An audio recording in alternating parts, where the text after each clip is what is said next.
రాజీవ్, నా passport renewal చేయాలనుకుంటున్నాను. అయితే నా ఫ్రెండ్ చెప్పాడు ఇప్పుడు కొత్తగా ఏదో చిప్ పాస్పోర్ట్ వచ్చిందంట కదా. చిప్ పాస్పోర్ట్ అంటే ఏంటి? అరే మామా, అది ఈ పాస్పోర్ట్ అంటే డిజిటల్ పాస్పోర్ట్ అన్నమాట. ఇది embedded radio frequency identification chip తో వస్తుంది. చిప్ అంటే అందులో సిమ్ కార్డ్ వేస్తారా ఏంటి? అరే మామా, అది సిమ్ కాదురా, ఒక సెక్యూరిటీ చిప్. ఈ యొక్క చిప్ గోల్డ్ కోటెడ్ ప్లేట్ లో ఉంటుందన్నమాట. అదేవిధంగా ఇందులో నీ యొక్క photo, finger print, passport details అన్ని కూడా స్టోర్ అయి ఉంటాయి. నువ్వు ఇంటర్నేషనల్ ఎయిర్పోర్ట్స్ లో కనుక ఇమిగ్రేషన్ చేయాలనుకుంటే స్కాన్ చేస్తే సరిపోతుంది.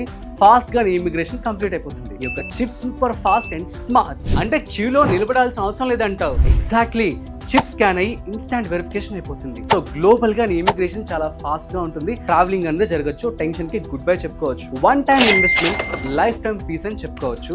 ఈ పాస్పోర్ట్ కనుక నీ చేతిలో ఉంటే. మరి ఎలా అప్లై చేయాలో కూడా నువ్వే చెప్పవా? ఇది సింపుల్ ఆన్లైన్ ప్రాసెస్. నేను స్టెప్ బై స్టెప్ చెప్తా విను. స్టెప్ 1, ఫస్ట్ నువ్వు passportindia.gov.in లోకి వెళ్ళు. సో స్టెప్ 2, తర్వాత నువ్వు లాగిన్ అయ్యి apply for fresh are reissue of the passport అనేది క్లిక్ చేయండి. స్టెప్ 3, ఆన్లైన్ ఫామ్ ని మీ యొక్క ఆల్ డీటెయిల్స్ తో ఫిల్ చేయండి. స్టెప్ 4, మీరు ఆన్లైన్ పేమెంట్ చేయాల్సి ఉంటుంది. అయితే 36 పేజీలు కనుక మీకు పాస్పోర్ట్ కావాలి అనుకున్నట్లయితే మీరు 1500 రూపాయలు పే చేయాలి. అదే కనుక మీరు 60 పేజీలతో పాస్పోర్ట్ కనుక కావాలి అనుకున్నట్లయితే మీరు 2000 రూపాయలు పే చేయాల్సి ఉంటుంది. స్టెప్ 5, మీరు పాస్పోర్ట్ సేవా కేంద్రం ఏదైతే మీకు నియర్ బై ఉంటుందో అక్కడ మీరు అపాయింట్మెంట్ అనేది ఫిక్స్ చేసుకోండి. స్టెప్ 6, మీ యొక్క అపాయింట్మెంట్ వచ్చినప్పుడు మీరు మీ యొక్క Aadhaar card, PAN card, address proof, అదే విధంగా బర్త్ సర్టిఫికేట్ కూడా తీసుకొని వెళ్లాల్సి ఉంటుంది. ఇక step 7, biometric and photo. That's it. మీ యొక్క ప్రాసెస్ అంతా కూడా కంప్లీట్ అయినట్లే. అంటే మన సిటీలో ఆల్రెడీ అవైలబుల్.